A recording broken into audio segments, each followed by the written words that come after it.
லூக்கா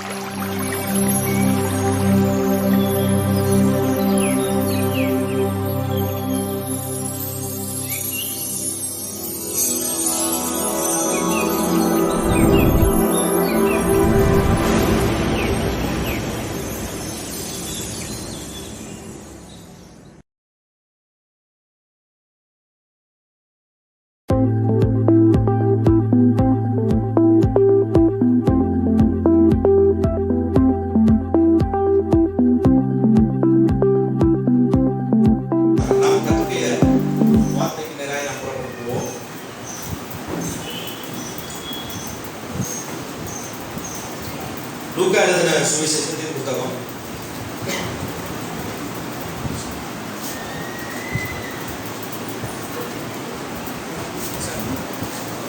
லூக்கா எழுதின சுவிசேஷத்தின் புத்தகம்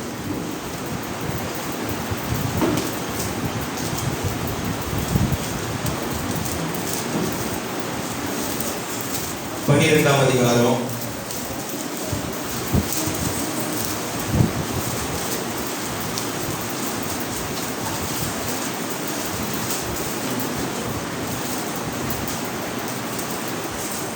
32ஆம் வசனத்தை வாசிக்கும் பொழுது லூக்கா எழுதின சுவிசேஷம் 12ஆம் அதிகாரம் 32ஆம் வசனத்தை வாசிக்கும் பொழுது, பயப்படாதே சிறு மந்தையே,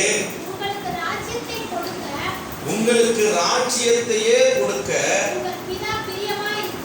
உங்கள் பிதா எப்படி இருக்கிறாரா? பிரியமாய் இருக்கிறார். இந்த வசனத்தை ஆண்டவரின் உள்ளத்துல கொடுத்தார். பிரியமான கர்த்தருடைய பிள்ளைகளே, நாம் வாசிக்கிறதான இந்த பகுதியில ஆண்டவர் தம்முடைய சீசர்களோடு சில காரியத்தை பேசுகிறார். இன்னைக்கு இருக்கிற சூழ்நிலைக்கு நிச்சயமா இந்த வசனம் உங்களோட கிரியை செய்யும் நான் விசுவாசிக்கிறேன். ஏன்னா நமக்கெல்லாம் இருக்கிறதான ஒரு மிக முக்கியமான நம்முடைய இருதயத்தை ரொம்ப ஆளுகை செய்கிறதான இப்ப இருக்கிறதான என்ன தெரியுமா? நான் எப்படி வாழ போறேன், எப்படி என் குடும்பத்தை ரன் பண்ண போறேன், வாழ்க்கை எப்படி இருக்க போகிறது, எதிர்காலம் எப்படி இருக்க போகிறது, கடன் இருக்கிறது, பிள்ளைகளுடைய எதிர்காலங்கள் இருக்கிறது, இப்படி பல அழுத்தங்கள் நம்முடைய இருதயத்தை பாதித்துக் கொண்டிருக்கிறது. ஒரு பக்கம் இப்படிப்பட்டதான ஒரு சூழ்நிலை நம்முடைய இருதயத்தில் இருக்கும் பொழுது நிறைய பேருக்கு நான் அந்த காலத்துல பாக்குறேன், அவங்களை என்ன புரியாத ஒரு கவலை, பாரம், கஷ்டம், வேலை குறித்ததான ஒரு கவலை, எதிர்காலத்தை குறித்ததான ஒரு கவலை, பல காரியங்களை அவங்க மனசுல வச்சு அநேக ஜனங்கள் இன்றைக்கு வேதனையோடு இருக்கிறத இந்த உலகத்துல பார்க்கிறோம். விசுவாச பிள்ளைகளும் அதை நம்ம பார்க்கிறோம்.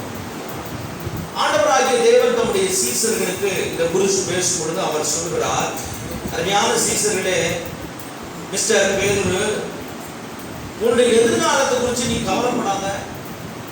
என்னத்தை சாப்பிடுவோம், என்னத்தை உடுத்துவோம், என்னத்தை குடிப்போம், எப்படி வாழ போறோம்ன்றத குறித்து நீ என்ன செய்யாத, கவலைப்படாத. பயப்படாதே சிறுமந்தையே, உங்களுக்கு ராஜ்யத்தையே கொடுக்க கர்த்தர் எப்படிப்பட்டவரா இருக்கிறாரா? பிரியமா இருக்கிறார்.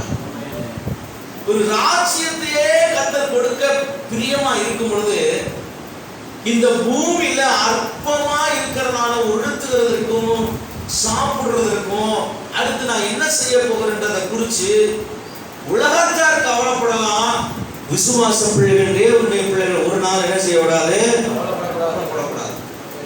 அப்படிப்பட்ட நிலைமையில இருந்ததான எல்லாத்தையும் நாங்க ஆண்டவரை இழந்து உங்க பின்னாடி வந்துட்டோமே, எங்க வாழ்க்கையில நாங்க அடுத்து என்ன செய்ய போறோம்ன்ற ஒரு கேள்விக்குறியின் மனப்பான்மையோடு இருந்த சீசர்களுக்கு ஆண்டவர் சொல்லுகிறார், நீங்க அதை குறிச்சு கவலைப்படாதீங்கப்பா.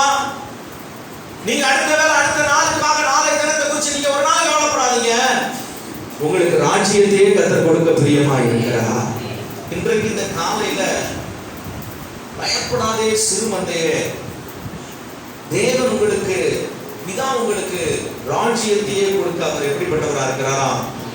பிரியமா இருக்கிறார் என்று சொல்லி நாம் பார்க்கிறோம். அதனால நீங்க கூட இன்றைக்கு கலங்கி போய் பாரத்தோடு, கவலையோடு, கஷ்டத்தோட நீங்க வந்திருப்பீங்கன்னா உங்களுக்கும் நான் சொல்றேன், இந்த உலகத்தின் ராஜ்யங்கள்ல எதுவும் என்னமோ நடக்கட்டும், தேவன் நமக்குன்னு ஒரு ராஜ்யத்தை வச்சிருக்கிறார். ஆமென்.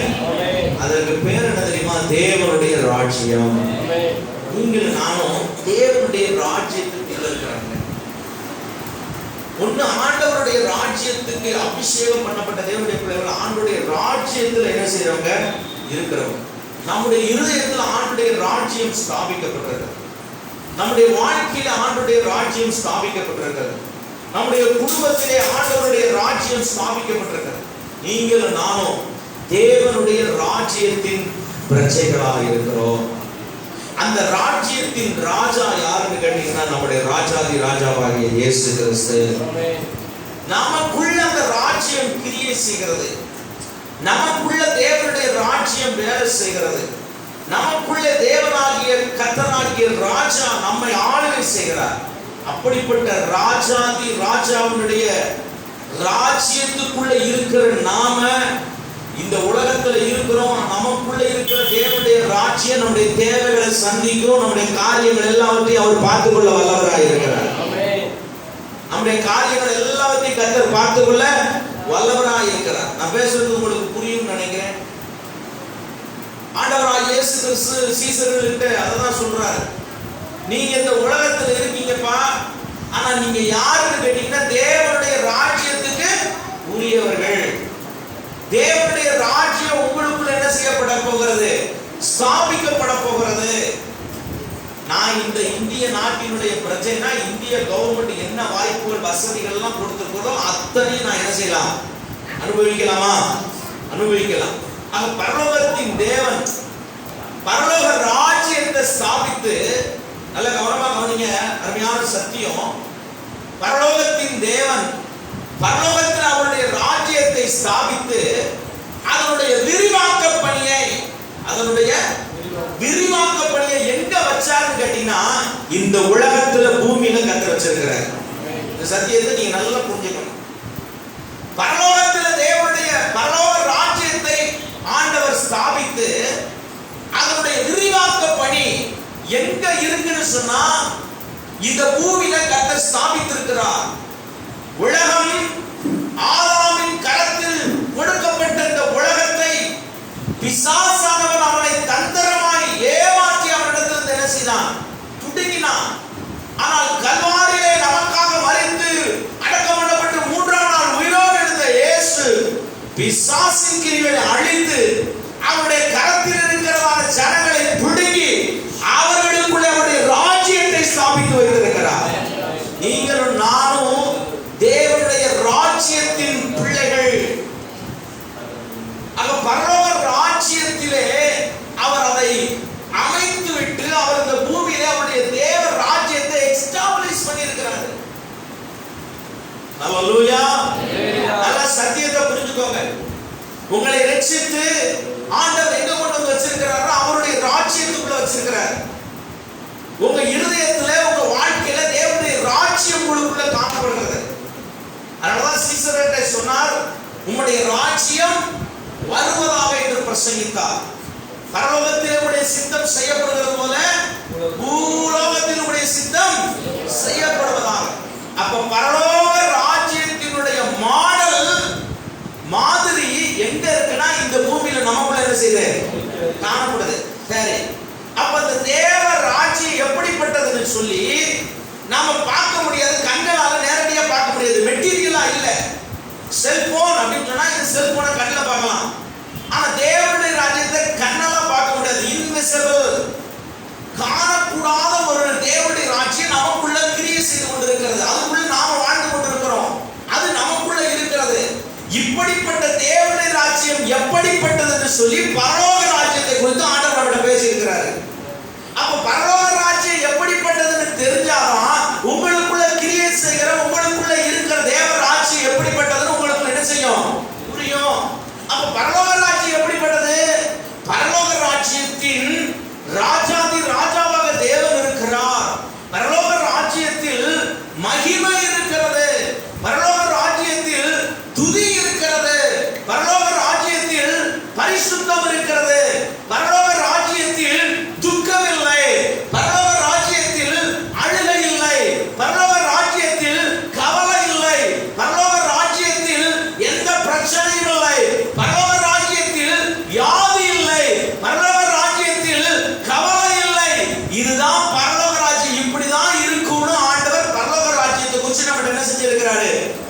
பேசி இருக்கிறாரு.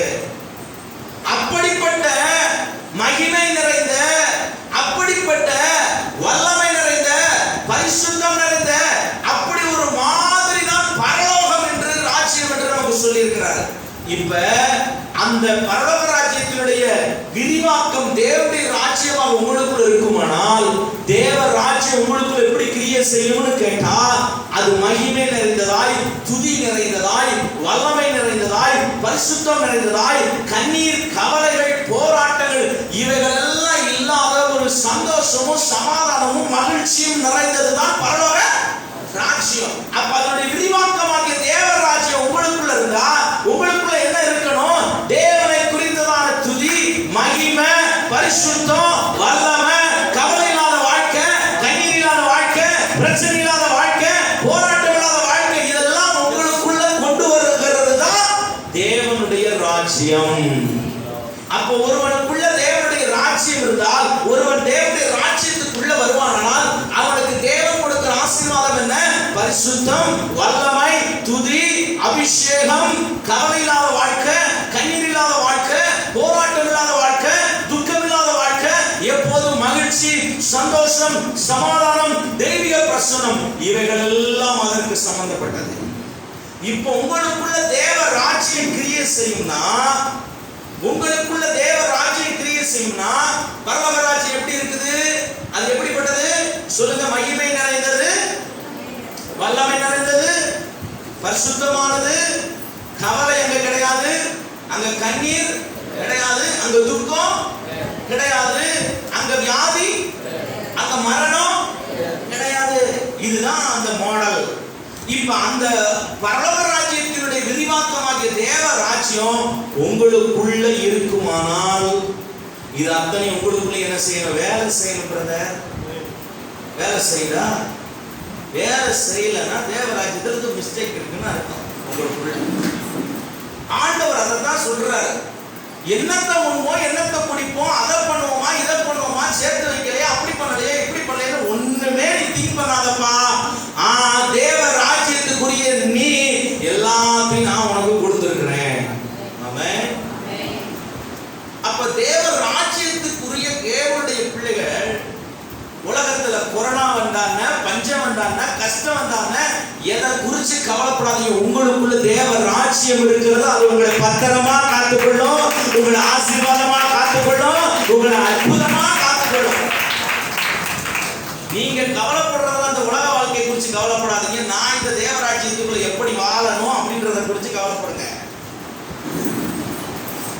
Praise the Lord. ஹல்லேலூயா. அப்படி கவலைப்படுங்க. ஏன்னா இந்த 2 மாசத்துல உங்க சிந்தையே, ஏன் சிந்தையே அப்படிதான் ஆகி போச்சு. எப்படி இந்த நான் நினைச்சேன் அது ஸ்கூல் கிளப்பி வீடெல்லாம் கட்டி முடிச்சிடணும்னு நினைச்சேன். இந்த படுபாவி கொரோனா அப்ப கவலைப்பட்டேன். ஆண்டவர் சொன்னாரு ஒண்ணு, அப்பதான் ஆண்டவர் என்கிட்ட பேசுறாரு, பயப்படாதே சிறுமந்தையே, தேவராஜ்யத்தையே கொடுக்க பிதா உனக்கு எப்படி இருக்கிறாரு? எனக்கு ஒரு சந்தோஷம். கர்த்தர் நம்ம மேல எப்படி இருக்கிறாரு? திருச்சபை மேல கர்த்தர் எப்படி இருக்கிறாரு? பிரியமா இருக்கு. உங்க ஒவ்வொருவர் மேல கர்த்தர் எப்படி இருக்கிறாரு? பிரியமா இருக்கிறாரு.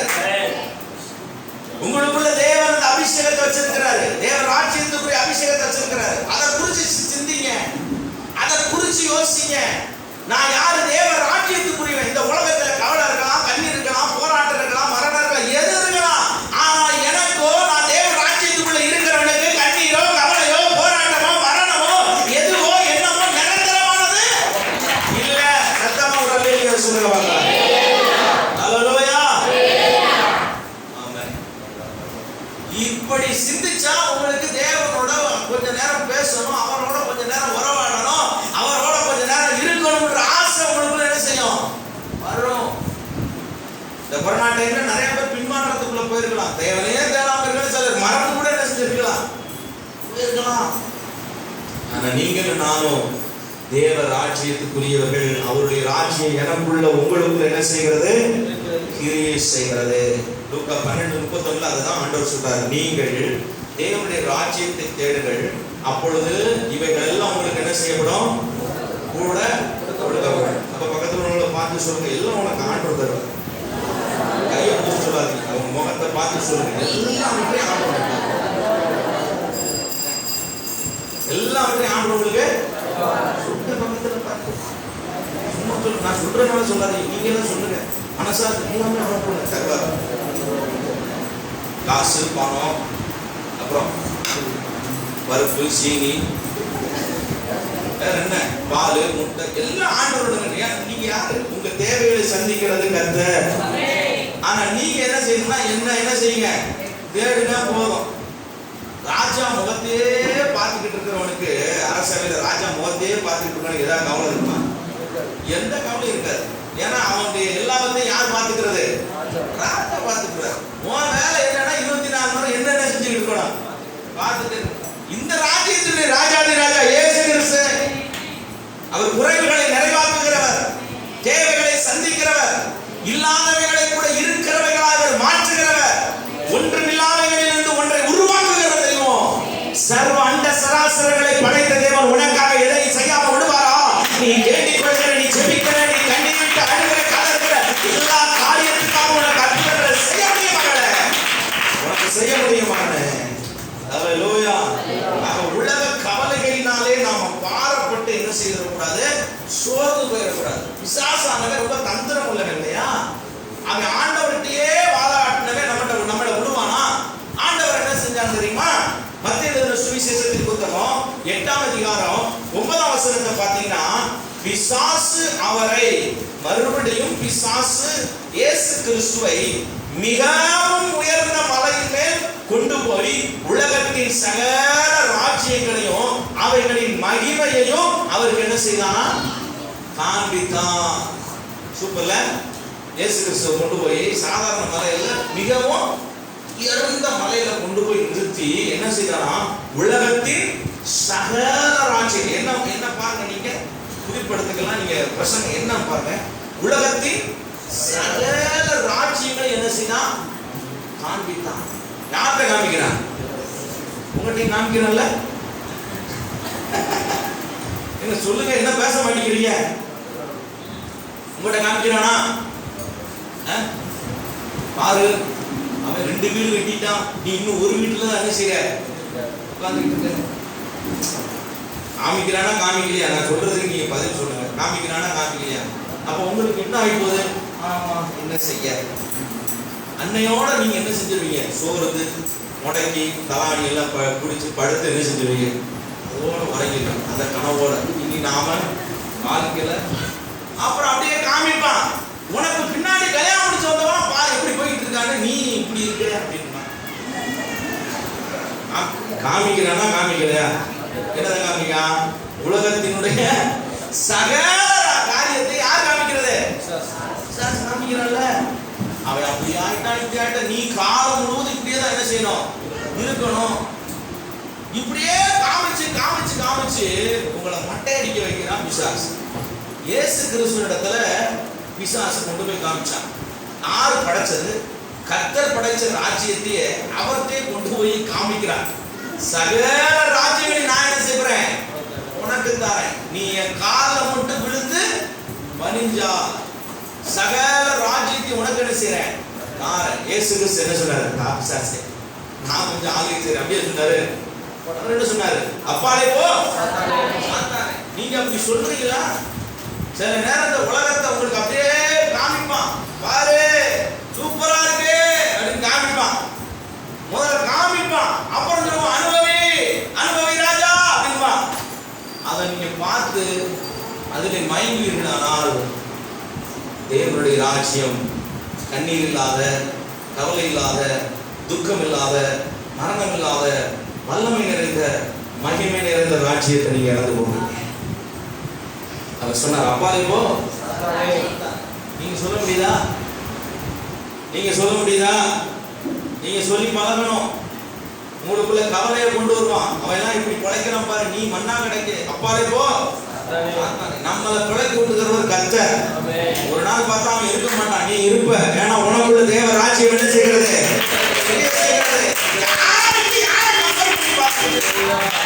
அல்லேலூயா. யார் கம்பேர் பண்ணி? தேவ ராஜ்யத்துக்கு அழிந்து போகாத ஒரு ராஜ்யம், நித்திய ராஜ்யம், வல்லமை உள்ள ராஜ்யம். அப்படிப்பட்ட ராஜ்யத்துக்கு உங்களுக்கு அருமையான கர்த்தருடைய பிள்ளைகளே, அதனுடைய வேல்யூவை நல்லா நீங்க புரிந்து கொள்ளுங்க. இந்த உலகத்தின் காரியங்களை உங்களுக்கு இந்த காலங்கள், இந்த கொரோனா காலங்களை உங்களுக்கு வீட்டில் உட்கார வச்சு 3 நேரம் உட்கார வச்சு உங்களை குறையா கொண்டுட்டான் பிசாசு. சில நேரம் சிலரை பார்த்துருக்கேன். ஏன்னா நம்ம தனிமையா இருக்கும்போது தான் நிறைய நம்ம காரியங்களை குறிச்ச கவலைகள் என்ன செய்யுது வருது. பிசாசு கொண்டு வந்து நம்மளை அப்படியே உயர்ந்த மலைக்கு கொண்டு போவான், அப்படியே காமிப்பான், உங்களை விழ வைக்க பார்ப்பான், உங்களை பின்மாற்றத்துக்குள்ள. இயேசுவை தேடி தேடி நீ என்னத்தை கண்ட? இயேசுவே, நீ இந்த பூமிக்கு வந்து எதுக்கு இவங்களுக்காக சிலுவையில அடிக்கப்பட்டு ரத்தம் நீ எதுக்கே மறிக்கணும்? இந்த பூமி தானே, என்னை விழுந்து பணிஞ்சிரு, உனக்கு நான் என்ன செஞ்சிடறேன் தந்துடுறேன். சில நேரம் பிசாசு நம்மளை அப்படியே விழுந்து பணிந்து அப்படியே கும்பிடு போட்டு அவனுக்கு பின்னாடி போறதுக்கு ஏதாவது ஒரு வழி பண்ணி நம்மளை அப்படியே காமிப்பான். இயேசுவை விட்டு அவருடைய ராஜ்யத்தை விட்டு பிரிக்கிறதுக்கு நமக்கு வழி வருவான். ஆனா அவனை பார்த்து சொல்ல வேண்டியது, அப்பாலே போ. பணத்தை கண்ணில் காமிச்சா அப்பாலே போ. பணம் தேவையில்லையா பாஸ்டர்? கட்டாயம் தேவை, தேவை, ஆசை தேவை. ஆனா அதன் மேல பேராசையை கொண்டு வரும்போது அப்பாலே போ. எதெல்லாம் தேவனை விட்டு பிரிக்க முடியுமோ, தேவ ராஜ்யத்தை விட்டு பிரிக்க முடியுமோ அதெல்லாம் உங்களை காமிச்சு அவன் என்ன செய்வான்? வாலிபர்களுக்கு எப்படி காமிக்கணும்னு தெரியும், வாலிப பிள்ளைகளுக்கு எப்படி காமிக்கணும்னு தெரியும் அவனுக்கு. ஒவ்வொருத்தருக்கும் எப்படி காமிக்கணும்னு அவனுக்கு தெரியும். அப்படி காமிச்சு தேவ ராஜ்யத்தை அந்த பிரசன்னத்தை விட்டு பிரிக்கிற வழி தருவான்.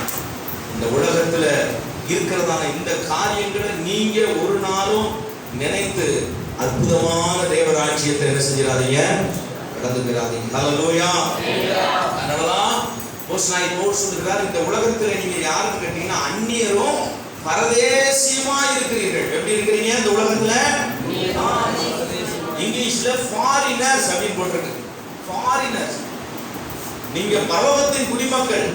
இது வந்து உங்களுக்கு வெளிநாடு மாதிரி. இது வந்து இங்க வெளிநாட்டுல யாரும் நிரந்தரம் என்ன செய்ய முடியாது, இருக்க முடியாது. ஒரு நாள் விசாவை கேன்சல் பண்ணா அவங்க ஊருக்கு என்ன செஞ்சாகணும், போயாகணும். நீங்க இருக்கிற இந்தியா உங்களுக்கு வெளிநாடு. ஹல்லேலூயா. அதனாலதான் சில நேரம் பிசாசு எழுப்பி சொல்றான் மோடிட்ட, இவங்களுடைய குடியுரிமை என்ன செய்ய ரத்து பண்ணு. அது பண்ணணும் தான் ஆண்டவர் விரும்புறாரு. எத்தனை பேர் ஆமென் சொல்றீங்க? என்ன ரத்து பண்ணனா நமக்கு டிக்கெட்டு ஓகே. தேவ ராஜ்யம் இந்த பூமியில் என்ன செய்யப்பட போகிறது, ஸ்தாபிக்கப்பட போகிறது. ஹல்லேலூயா. அருமையான கர்த்தருடைய பிள்ளைகளே, ஆண்டவர் அதை குறித்து பேசும்பொழுது மத்தேயு 4ஆம் அதிகாரம் 17ஆம் வசனத்துல அவர் என்ன சொல்லுகிறார்னா, மனம் திரும்புங்கள், பரலோக ராஜ்யம் என்னவா இருக்குது, சமீபமா இருக்கிறது. பக்கத்துல உள்ளவங்களை பார்த்து சொல்லுங்க, ரொம்ப சமீபமா இருக்குதுன்னு சொல்லுங்க. மனம் திரும்பாதவர்களுக்கு தேவராஜ்யம் என்ன இருக்குது, சமீபமா இருக்கு. மனம் திரும்புங்கள் என்று சொல்லுகிறவர்களுக்கு தேவராஜ்யம் எப்படி இருக்குது, சமீபமா இருக்கு. மனம் திரும்பினவர்களுக்கு தேவராஜ்யம் எப்படி இருக்குதுன்னா உள்ள இருக்குது. எதற்கு ஆமென் சொல்லுறீங்க? ஹல்லேலூயா. ஹல்லேலூயா. யோவான் 18ஆம் அதிகாரம், லூக்கா 17ஆம் அதிகாரம் 21ஆம் வசனத்தை வாசிங்க. லூக்கா 17ஆம் அதிகாரம் 21ஆம் வசனம். இதோ இங்கே என்றும் இதோ இங்கே என்றும் அதோ அங்கே என்றும் சொல்லப்படுவதற்கும் ஏதுமிராது. இதோ தேவனுடைய ராஜ்யம் எங்க இருக்குதா, உங்களுக்குள் என்ன செய்கிறது இருக்கிறது. நான் சொன்னேன், தேவ ராஜ்யம் என்பது கண்ணுக்கு நமக்கு என்ன செய்யாது, தெரியாது. அதனுடைய மெட்டீரியலா நம்ம பார்க்கணும், பரலோக ராஜ்யத்துல தான் என்ன செய்யணும், பார்க்கணும். ஆனா பரலோக ராஜ்யம் எப்படி இருக்கும்னு ஆண்டவர் நமக்கு என்ன செஞ்சிருக்கிறாரு, சொல்லி இருக்கிறார். இது அத்தனையும் தேவ ராஜ்யத்தில் இருக்கிற உங்கள் ஒவ்வொருவருக்கும் கர்த்தர் கொடுக்க பிரியமா இருக்கிறார். அதனால அப்போஸ்தலனாகிய பவுல் ரோமருக்கு எழுதின நிருபம் 14ஆம் அதிகாரம் 17ஆம் வசனத்துல வாசிக்கும் பொழுது அவர் சொல்லுகிறார், தேவனுடைய ராஜ்யம் புசிப்பும் குடிப்பும் அல்ல, அது நீதியும் சமாதானமும் பரிசுத்த ஆவியினால் உண்டாகும் சந்தோஷமுமாய் இருக்கிறது. ஆமென். அப்ப ஆண்டவருடைய ராஜ்யம் உங்களுக்குள்ள இருந்துச்சுன்னா, பக்கத்துல உங்களை பார்த்து சொல்லுங்க, ஆண்டவருடைய ராஜ்யம் உங்களுக்குள்ள இருந்துச்சுன்னா உங்களுக்குள்ள சமாதானம், உங்களுக்குள்ள சந்தோஷம், உங்களுக்குள்ள மகிழ்ச்சி, உங்களுக்குள்ள தெய்வீக பிரசன்னம் அழிந்து ஓடுகிறத.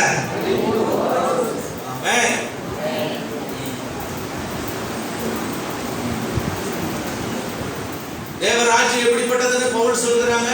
ரோமாபுரி சபைக்கு எழுதும்போது அது சமாதானமும் பரிசுத்த ஆவியினால் உண்டாகிற சந்தோஷம். ஒரு மனுஷனுக்குள்ள தேவ ராஜ்யம் இருந்துச்சுன்னா அவன் சமாதானமா இருக்க முடியும். உங்க சமாதானத்தை கெடுக்கிற இந்த பிசாசு கொண்டு வருகிற உலக ராஜ்யத்தை காமிக்கும் போது உங்க சமாதானம் கெட்டு போறதை நீங்க பார்க்க முடியும். தேவ ராஜ்யம் ஒரு மனுஷனுக்குள்ள இருக்குன்னா, அதனாலதான் இயேசு சொன்னார், மனம் திரும்புகிற பரலோக ராஜ்யம் சமீபமா இருக்கிறது. ஆக மனம் திரும்புகிறவர்களுக்கு தேவ ராஜ்யம் சமீபமா இருக்கிறது. ரட்சிக்கப்பட்டு மனம் திரும்பின கர்த்தருடைய பிள்ளைகளுக்கு தேவ ராஜ்யம் உள்ள இருக்குது. அதை கண்ணால பார்க்க முடியாது, அதை உணர முடியும். அந்த ராஜ்யம் எப்படி இருக்கும்னு சொன்னா சமாதானம் நிறைந்தது. அநேக கிறிஸ்தவ குடும்பங்கள் ஏன் சண்டை, ஏன் குழப்பம், ஏன் போராட்டம்? அந்த தேவ ராஜ்யம் என்ன செய்யல, இன்னும் ஸ்தாபிக்கப்படல. எல்லா குடும்பங்களும் சின்ன சின்ன காரியங்கள் உண்டாகிறது உண்டு. ஆனால் சில குடும்பங்களிலே பகையால் பகைத்து பகையான காரியங்கள் நடந்து கொண்டிருக்கும். சில குடும்பம் கணவன் மனைவி பிள்ளைகளும் இல்லை, கிறிஸ்துவ குடும்பங்கள்ல நடக்கக்கூடாது. ஏன்னா நடக்கக்கூடாதுன்னா அங்க அந்த வீட்டுல தேவ ராஜ்யம் என்ன செய்யப்பட்டிருக்க வேண்டும், ஸ்தாபிக்கப்பட்டிருக்கும். 10 பேர் ரட்சிக்கப்பட்டிருப்பானா, 11வது ஆள் அந்த குடும்பத்தில் ஒருத்தர் ரட்சிக்கப்படாத இருந்தானா அவனால அந்த குடும்பத்துக்கு பிரச்சனை வந்துட்டே இருக்கு. ஏன்னா அவன் அதுக்குள்ள வரல, தேவ ராஜ்யத்துக்குள்ள அல்ல.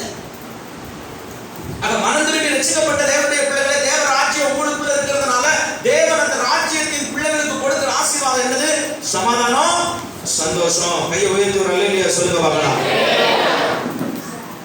உங்க பிள்ளைகளை தலைகளை கையை வச்சு சொல்லுங்க, ஆண்டவரே தேவ ராஜ்யம் இவனுக்குள்ள என்ன செய்யப்பட்டிருக்கும், ஸ்தாபிக்கப்படட்டும்.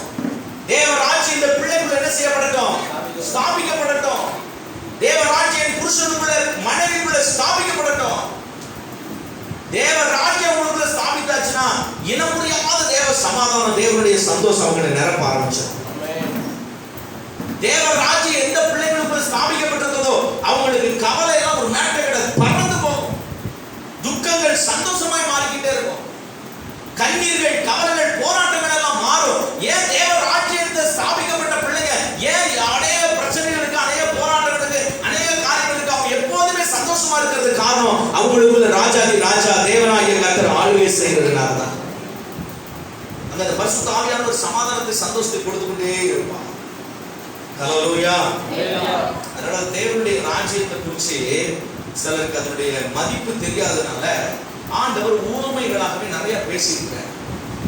ஆண்டவர் பாருங்க, மத்தேயு 13:31 வாசிக்கணும் குறிப்பிடுறோம். மத்தேயு 13:31 அவர் சொல்லுகிறார், பரலோக ராஜ்யம் கடுகு விதைக்கு எப்படி இருக்கிறதா ஒப்பா இருக்குது. கடுகு மரம் எத்தனை பேர் பார்த்துருக்கீங்க? கடுகு மரம் பார்த்துருக்கீங்களா?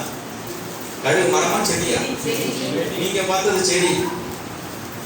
ஆனா இங்க என்ன சொல்லப்பட்டிருக்கிறது, கடுகு விதைக்கு பரலோக ராஜ்யம் கடுகு விதைக்கு என்ன செய்து, அதை நீங்க வாசித்து பார்த்தீங்கன்னா பைபிள்ல அதுல சொல்லப்படுது, அது ஒரு மரமா வரும், அது பெரிய மரமா வரும். கடுகு அந்த செடி, அந்த மரம், அதுல அநேக பறவைகளும் அநேக அந்த கூடு கட்டி என்ன செய்யுமா வாழும் அப்படின்னு சொல்றாங்க. ஆக இந்த இஸ்ரவேல் இருக்கிறதான அந்த கடுகு மரம், ஒரு சின்ன கடுகு போட்டா போதும், அது மிகப்பெரிய மரத்தை, கடுகு மரம் இஸ்ரவேல்ல பெரிய மரம். நம்ம ஊர்ல அது என்னது, செடி. அங்க இருக்கிறது அது மரம். ஒரு சின்ன கடுகு அவ்வளவு பெரிய மரத்தை உண்டாக்குது. அப்ப அது ஒரு தோட்டக்காரன் அதை புரிஞ்சுக்குவானா, பரலோக ராஜ்யம் எப்படிப்பட்டது, தேவ ராஜ்யம் எப்படிப்பட்டது ஒரு தோட்டக்காரன் புரிஞ்சுக்குவானா? அப்ப தோட்டக்காரன் பேசுற மாதிரி அவர் பேசுறார். நமக்கு புரியுற லாங்குவேஜ்ல தான் கர்த்தர் பேசுவார். அப்ப தேவராஜ்யம் எப்படிப்பட்டதுன்னு அந்த தோட்டக்காரன் புரிஞ்சுக்கிட்டான். தேவராஜ்யம் எப்படிப்பட்டது, அது கடுகு விதையப்பா, அது ஒரு மிகப்பெரிய மரமா என்ன செய்யும், வளரும். அதை தன் நிலத்தில் விதைத்தா அது பெரிய மரமா வருது. அதுல நிறைய குருவிகள், பறவைகள் கூடு கட்டுதுப்பா. அப்படிப்பட்டதான ஒரு மரம் அப்படின்னா ஒரு தோட்டக்காரன் புரிஞ்சுக்கிட்டான். சரி, பரலோக ராஜ்யம் தேவராஜ்யம் இப்படிப்பட்டது. ரெண்டாவது ஒரு ஆள்கிட்ட பேசுறாரு, மத்தேயு 13:31 பரலோக ராஜ்யம் புளித்தமாக ஒப்பா இருக்கிறது. மாவாற்று அம்மாட்ட பேசுறான் ஆண்டவர் பேசுறாரு. நீங்க எல்லாரும் மாவாட்டுறீங்களா? ஆண்டலையா வீட்டுல? இப்போ ஒரு ஸ்திரீட்ட பேசுறாரு, ஒரு பெண்கிட்ட பேசுறாரு. அந்த அம்மாவுக்கு எப்படி அதை விளை வைக்கிறது? பரலோக ராஜ்யம் புளித்த மாவுக்கு ஒப்பா இருக்கிறது. 3 படி மாவை எடுத்து அதுல கொஞ்சம் அந்த புளிச்ச மாவை போட்டு மூடி வச்சா முழு மாவு என்ன செஞ்சிடும், புளிக்கும். இப்ப மாவுக்கார அம்மாவுக்கு புரிஞ்சிருச்சு, வீட்டுல இருக்கிற சகோதரிகளுக்கு குடிச்சு என்ன செஞ்சிருச்சு, புரிஞ்சிருச்சு. அது எவ்வளவு அந்த அந்த உரம் இருக்கு, அந்த புளிச்ச மாவுக்கு எத்தனை பேர் அடையும். அண்டா நிறைய மாவாட்டி வச்சுட்டு கொஞ்சம் புளிச்ச மாவு இருந்து அது எல்லாத்தையும் என்ன செஞ்சிடலாம். இல்லாட்டி சாயங்காலம் வரைக்கும் இட்லி என்ன செய்ய முடியாது, சுட முடியாது. அப்ப பரலோக ராஜ்யம் எப்படிப்பட்டதுன்னு அவங்களுக்கு புரிய வச்சுட்டாரு. அடுத்து பாத்தீங்கன்னா இன்னொருத்தர் பேசுறாரு, பரலோக ராஜ்யம் மத்தேயு 13:44 பரலோக ராஜ்யம் நிலத்தில் புதைந்திருக்கிற புதையலுக்கு பொக்கிஷத்திற்கு சமானம் பேசுறாரு. பொக்கிஷம் ஒரு தங்க புதையல். அஜய் தேவராஜாணி போற ஒருத்தர் சொல்றாரு, தங்க புதையல் இந்த இடத்துல இருக்குப்பா, உங்க பாட்டி வீட்டுக்கு பின்னாடி. ஆனா அது அடுத்தவங்க இடம். அது யாரிடம்? அடுத்தவங்க இடம். இப்ப உனக்கு புரியுற மாதிரி அவர் பேசுறாரு. பொக்கிஷம் இருக்குது, புதையல் இருக்குது. இவர் என்ன செய்யறாரு அப்படின்னா, அந்த நிலத்தை வாங்குறதுக்கு முயற்சி பண்றாரு. யார்கிட்டையும் சொல்லல, ஏன்னா அதுல என்ன இருக்குது, புதையல். அவர் முயற்சி பண்றாரு. அப்ப அவர் யார்கிட்டையுமே சொல்லல. அதை நீங்க வாசிப்பீங்க, யார்கிட்டையுமே சொல்லாம அந்த நிலம் ஒரு 10 லட்சம். ஆனால் அதற்குள் இருக்கிற புதையல் 10 கோடி. அதுக்குள்ள இருக்கிற புதையல் 10 கோடி. ஆனா நிலம் எத்தனை லட்சம்? 10 லட்சம். இப்ப அவர் 10 லட்சத்திற்கு என்னென்னலாம் கஷ்டப்படணுமோ அத்தனை பற்றி, என்னென்னலாம் வீட்டுல இருக்கோ, என்னென்னலாம் வச்சிருக்கிறார் அத்தனை விற்கிறாரே. வித்து யாருக்கும் தெரியாம அந்த அந்த நிலத்தை வாங்குறாரு. அந்த நிலம் வாங்கின யாருக்குமே வாய்க்கல. அதனால ரொம்ப நாள் விற்காம இருக்குது. ஊர்ல பேசுறான், லூசு பையன், யாருமே வாங்க மாட்டேன், இவன் வாங்குறான். அப்பா அம்மா சொல்றாங்க, என்னடா கிறுக்கு பிடிச்சிச்சாடா, அது எதுக்குடா உனக்கு? ஆனா புரியல. அப்புறம் இவர் அந்த 10 லட்சத்துக்கு போட்டு அந்த நிலத்தை வாங்கி ஒரு நாள் தோண்டி அந்த புதையல் எடுத்த போதுதான் தெரிஞ்சு அந்த விலை மதிக்கப்பட்ட அந்த இடத்தினுடைய மதிப்பு. சிஸ்டர், தேவ ராஜ்யத்தினுடைய மதிப்பு சில நேரம் உங்களுக்கு புரியல. அது நிலத்தில் புதைந்திருக்கிற பொக்கிஷத்தை போல. ஒரு மீனவன்கிட்ட போய் பேசினாரு. அவர்கிட்ட போய் பேசும்போது அவர் சொன்னாரு, எப்பா அது பரலோக ராஜ்யம் என்பது அநேக பலவிதமான மீன்களை வாரிக்கொள்ளும் வலைக்கு சமானமாக இருக்குது. இப்ப அவனுக்கு புரிஞ்சிச்சு, மீனவனுக்கு பரலோக ராஜ்யம் தேவராஜ்யம் எப்படிப்பட்டது. இப்படி ஆண்டவர் ஒவ்வொருவரோடு ஆண்டவர் தேவனுடைய ராஜ்யத்தை குறித்து ஆண்டவர் பேசுகிறாரு. இந்த காலையில உங்களோடு கர்த்தர் பேசிக் கொண்டிருக்கிறார். உங்களோடு கர்த்தர் பேசிக் கொண்டிருக்கிறார். இந்த தேவ ராஜ்யத்துக்குள்ள இருக்கிற உங்களுக்கு அவர் சமாதானத்தை, சந்தோஷத்தை, உங்கள் தேவைகளை எல்லாவற்றையும் அவர் பார்த்துக் கொள்ள வல்லவராக இருக்கிறார். நீங்க இந்த உலகத்து காரியங்களை குறித்து கவலைப்படாதீங்க. இந்த உலகத்துல நடக்க போகிற எந்த காரியத்தை குறித்து நீங்க கவலைப்படாதீங்க. ஜெபிக்கலாம். ஆனா நீங்க அஞ்ஞானிகளை போல, அவிசுவாசிகளை போல, உலகத்தாரை போல நீங்களும் கவலைப்பட்டு அவங்கள மாதிரி நீங்க பேசிக்கிட்டு இருக்க கூடாது. நீங்க தேவ ராஜ்யத்துக்குரியவர்கள். கரங்களை உயர்த்தி சொல்லுங்க பார்க்கலாம். ஹல்லேலூயா, ஹல்லேலூயா. தேவ ராஜ்யம் நமக்குள்ள என்ன செய்கிறது? கிரியேஸ். இதுவரைக்கும் சரியா மனம் திரும்பலையா, சரியா ரட்சிக்கப்படலையா? இன்றைக்கு நீங்க மனம் திரும்பி ரட்சிக்கப்பட்ட ஆண்டவர் உங்களுக்குள்ள அவர் ராஜ்யத்தை ஸ்தாபிப்பதற்கு நீங்க ஒப்பு கொடுத்தீங்கன்னா இத்தனை ஆசீர்வாதங்களை கர்த்தர் உங்களுக்கு தர வல்லவராக இருக்கிறார். உங்கள் குடும்பங்களில் இந்த ராஜ்யத்தை ஸ்தாபிப்பதற்கு பிரயாசப்படுங்கள். உங்கள் பிள்ளைகளுக்குள்ளே உங்களுக்குள்ளே இந்த தேவ ராஜ்யத்தை ஸ்தாபிப்பதற்கு பிரயாசப்படுங்கள். ஆண்டவர் இன்றைக்கு கூட உங்களோட பேசுகிறார். மனம் திரும்புங்கள், பரலோக ராஜ்யம் உங்களுக்கு தூரமா இல்லை பிரதர், தூரமா இல்லை தம்பி, உனக்கு சமீபமா இருக்கிறது. நீ விரும்புகிற உயர்வு, நீ விரும்புகிற ஆசீர்வாதம், நீ விரும்புகிற நன்மை அது வேற எங்கேயும் இல்லை. உன்னை ஆளுகிற ராஜாதி ராஜா உனக்கு தர வல்லவராக இருக்கிறார். இந்த உலகத்தின் ராஜ்யத்தில், இந்த உலகத்துல நான் புண்ணியால மாறணும் அப்படின்னு நீங்க நினைக்காதீங்க. பயங்கரமா சக்சஸ் பண்ணும், ஒண்ணுமே ஆக போறது இல்லை. ஆனா தேவ ராஜ்யத்திற்காக நான் சாக கூட துணிவேன்னு நீங்க செய்வீங்கன்னா கர்த்தர் இந்த உலகத்தில் உங்களை பெரிய மனுஷனா மாற்ற கர்த்தர் வல்லவராக. தேவன் உங்களோடு கூட இருக்கிறார். அடுத்ததாக நாம் வாசிக்கிறோம் மத்தேயு எழுதின சுவிசேஷத்தின் புத்தகம் 5ஆம் அதிகாரம் 3ஆம் வசனத்திலே வாசிக்கும் போது, ஆவியிலே எளிமை உள்ளவர்கள் பாக்கியவான்கள், பரலோக ராஜ்யம் அவர்களுடையது. ஆவியிலே எளிமை உள்ளவர்கள் பாக்கியவான்கள், பரலோக ராஜ்யம் அவர்களுடையது. நான் சொன்னேன், பரலோக ராஜ்யத்தினுடைய விரிவாக்கம் தான் இந்த பூமியில ஸ்தாபிக்கப்பட்ட தேவனுடைய ராஜ்யம். அப்ப ஆண்டவர் இங்கே சொல்லுகிற வார்த்தையை இன்னும் நான் உங்களுக்கு புரியுற மாதிரி சொல்லணும்னா, ஆவியிலே எளிமை கொண்ட மனிதர்கள், மொழிபெயர்ப்பு சொல்றது. ஆண்டவர் வந்து இந்த பூமியில வந்து இறங்கி வந்து எம்எல்ஏ எம்பிகளை உருவாக்கி இந்தியாவை, அமெரிக்காவை, அண்டார்டிகாவை, ஐரோப்பாவை பிடிக்கணும்னு ஆண்டுடைய நோக்கம் இல்ல. அதை நினைச்சானா ஒரு நிமிஷத்துல என்ன செய்ய முடியும்? செய்ய முடியும். ஆண்டுடைய விருப்பம் என்னன்னா ஒவ்வொரு இருதயத்தையும் மனங்களையும் ஆளுகை செய்வதுதான் தேவனுடைய விருப்பம். அப்ப தேவன் உங்களுக்கு ஆசீர்வாதத்தை எங்க வச்சிருக்கிறார் அப்படின்னு சொன்னா, யாருடைய இருதயத்தை, யாருடைய மனதை கர்த்தர் ஆளுகை செய்கிறாரோ அவங்களுக்கு இந்த வசனம் சொல்லுகிறது, பரலோக ராஜ்யமே அவனுக்கு பின்னாடி செயல்படும். பக்கத்துல உங்களை பார்த்து சொல்ற, பரலோக ராஜ்யமே உங்களுக்கு பின்னாடி செயல்படும். சொல்றாங்க நம்முடைய சீஃப் மினிஸ்டர் தம்பி மோசஸை பார்த்து சொல்றாரு, இப்போ உனக்கு பின்னாடி நான் இருக்கிறேன் அப்படின்னு சொன்னா எப்படி இருக்கும்? சொல்லுங்க ஐயா, எப்படி இருக்கும் சொல்லுங்க.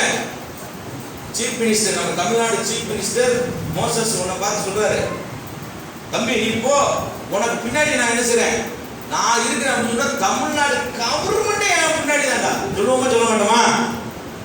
அதுதான் ஆண்டவர் சொல்றாரு, உன் இருதயத்துக்குள்ள, எளிமையான உன் இருதயத்திற்குள்ள நான் வாசம் பண்ணினால் பரலோகமே உனக்காக செயல்படும் கர்த்தர் சொல்றாரு. கையை தட்டுங்க வாங்கலாம், ஆண்டவருக்கு நல்ல நன்றி சொல்லுங்க வாங்கலாம்.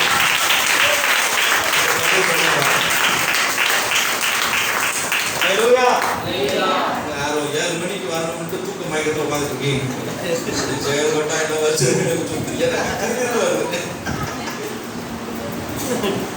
இல்ல ரொம்ப கவனமா கவனிக்கிறீங்களா? மகன் சொன்னா எத்தனை மணிக்கு ஆராதனை அப்படின்னா 7 மணிக்கு அப்படின்னா, என்னப்பா நான் எத்தனை மணிக்குப்பா எழுந்திப்பேன் அப்படின்னா, நீ ஒரு 9 மணிக்கு எழுந்திப்பட அப்பயே வச்சிருக்கப்பா. நான் எழுதிக்கிற டயத்துக்கு நீங்க வச்சிருக்கேன், நீங்க சொல்ற டயத்துக்கு என்னால என்ன செய்ய முடியாது.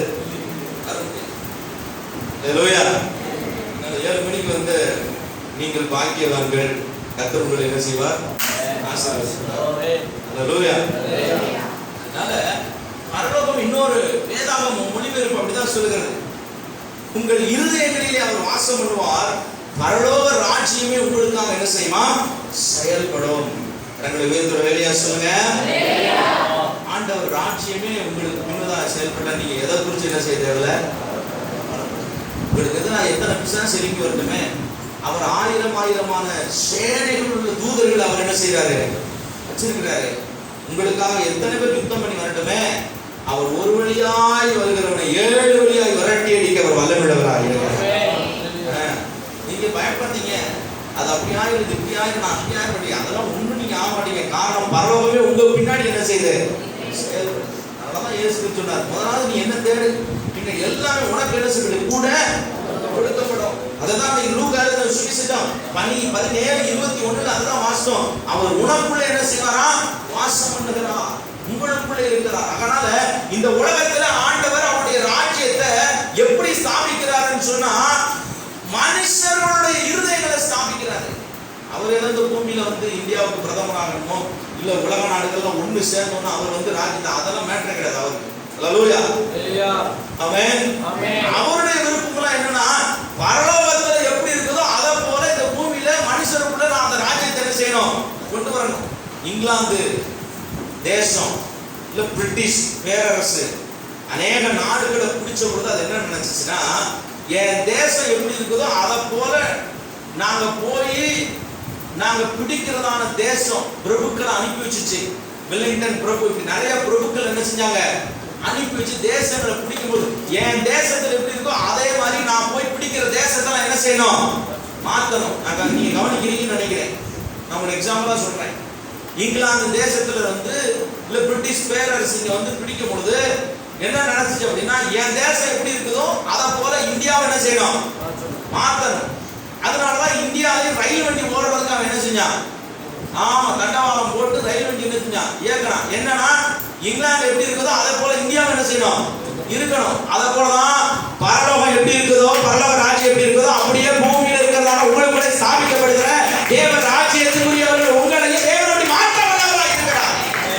இப்ப பரலோக ராஜ்யம் எப்படி இருக்குது, பரிசுத்தம் உள்ளுங்க சொல்லுங்க பார்க்கலாம், பரிசுத்தம்.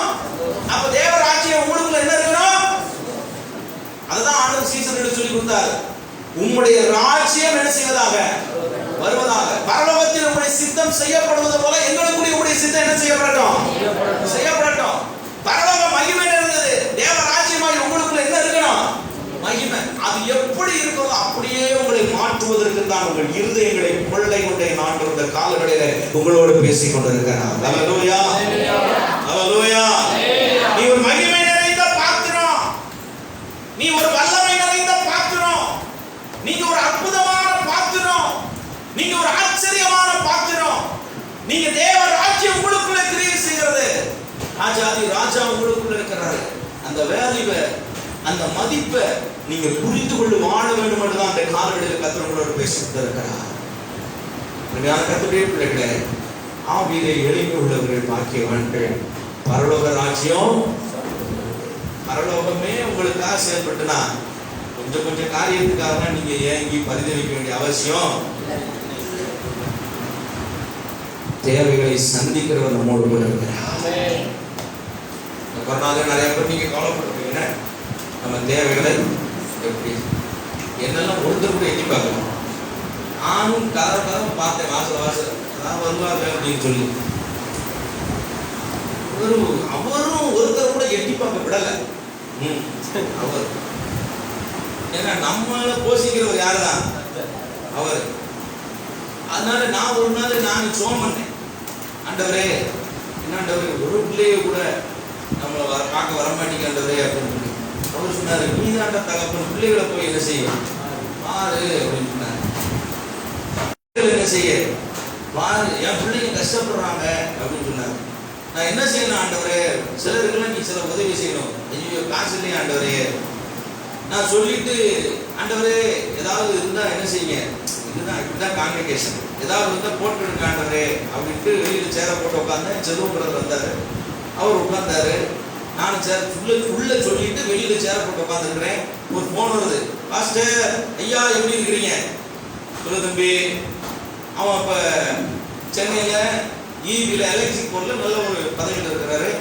என் மூலமா ரசிக்கப்பட்ட ஒரு நல்ல ஆவிக்குரிய மாணவராக இருக்கிறார். அவர் போன் பண்ணி, மாஸ்டர் உங்க அக்கௌண்ட் நம்பரை கொடுங்க, கொஞ்சம் பணம் போட்டுக்கிட்டு இருக்கேன், எவ்வளவுப்பா ஓபன் பண்ணி உடனே கூப்பிட்டு ஏடிஎம் எடுத்து உடனே பாருங்க, ஒரு 5000 ரூபாய் கையில் இருந்து 1000 ரூபாய் போட்டு கிட்டத்தட்ட ஒரு 15 பேருக்கு அரிசி வாங்கி கொடுக்க கத்தர்.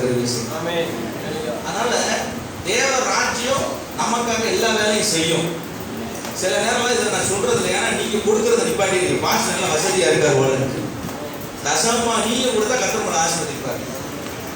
எங்க அப்பா ஒரு சின்ன ஆபரேஷன் 10,000 ரூபாய் தேவை, நானும் வியாதியில படுத்தேன், எனக்கு 10,000 ரூபாய் தேவை. இதனாலே நான் சொல்றது இல்லை, உங்களை பார்த்து முறைக்கிறீங்க. என்ன செய்ய ஆண்டவர், 20,000 எங்க போ, கடன் வாங்கினா எனக்கு ரொம்ப கஷ்டமா இருக்குது, என்ன செய்ய அப்படின்னு நான் சொல்லி ஜோம் பண்ணிட்டு நான் விட்டுட்டேன். எனக்கு ஒரு நண்பர் ஃபோன் பண்ணாரு, அவர் ஒரு காரியத்தை சொன்னாரு. நான் ஃபோன்லேயே அந்த வேலையை முடிச்சேன். ஜோம் பண்ணி அந்த காரியங்களை முடிச்ச உடனே பாம்பேல இருக்கிற ஒருத்தர் எனக்கு என்னுடைய நம்பரை கேட்டார். கேட்டுட்டு சரி ஏதோ நமக்கு சின்ன உதவி செய்வார் அப்படின்னு சொல்லிட்டு, பாஸ்டர் ஒரு 1 ரூபாய் ஏறி இருக்கான்னு பாருங்க அப்படின்னாரு. என்னன்னா அப்போ ரேட்டு 1 ரூபாய் ஏறி இருக்காரு, எனக்கு இதெல்லாம் தெரியாது. முதல்ல நம்ம அக்கௌண்ட் சரியாக செக் பண்ணுவோம், அவ்வளோ 1 ரூபா போட்டு சரி ஏதோ போட்டுரு. சரி உடனே போய் செக் பண்ணி, கொரோனாவது என்னவாது இருந்துச்சு, வெளியே வேறுண்டா அப்படின்னு சொல்லிட்டு போய் ஏடிஎம்ல செக் பண்ணுறேன். 30,000 ரூபாய் என்னுடைய அக்கௌண்ட்டில் போட்டு.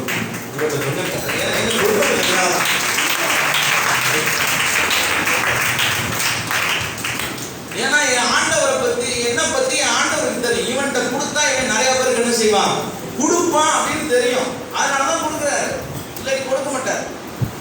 இந்த 20,000 ரூபாயினுடைய அந்த தேவைகள், அப்பாவுடைய ஆபரேஷன், என்னுடைய மருத்துவ அத்தனை தேவைகளை அதற்குள்ள சந்திப்பதற்கு ஆண்டவர். நான் ஏன் இதை நான் உங்களுக்கு சொல்றேன்னா, நான் பெருமைக்கு அதுக்காக சொல்றதுல, தேவ ராஜ்யம் எப்படி உங்க பின்னாடி இருந்து செயல்படுதுன்னு நீங்க பார்க்கணும். அதுக்கு தான் நான் சொல்றேன். இதை நான் சில நேரம் நான் யோசிச்சு பார்ப்பேன், இதை சொன்னா இவங்க கொடுக்குறாலும் தசம்பா என்ன செய்யாது, பார்த்து வசதியா இருக்காரு. அப்படி இல்லை, அப்படி கிடையாது. நீங்க கொடுத்தா கர்த்தர் உங்களை என்ன செய்வாரு, ஆசீர்வதிப்பாரு. நான் கொடுக்குறேன். என்னுடைய பல கஷ்டப்பட்ட பாஸ்டர்ஸ் எனக்கு ஃபோன் பண்ணுவாங்க. சும்மா நாள் ஃபோன், எனக்கு ஃபோன் பண்ணும்போதே தெரியும், என்ன பாஸ்டர் எப்படி இருக்கீங்க, நல்லா இருக்கீங்களா, சம்பந்தம் இல்லாம எனக்கு போன் பண்ணி நல்லா இருக்குன்னு கேட்கும் போது என் உள்ளம் உடைக்கப்படும். ஏதோ ஒரு தேவையோடு இருக்கிறான், கஷ்டத்தோடு இருக்கிறான். அடுத்து நான் அவன்கிட்ட கேட்குறது, எனக்கு ஆசை இருக்குதோ இல்லையோ, எனக்கு நிச்சயமா என் விசுவாசிங்க எனக்கு படி அளக்குறாங்க, என் தேவைகளை சந்திக்கிறாங்க.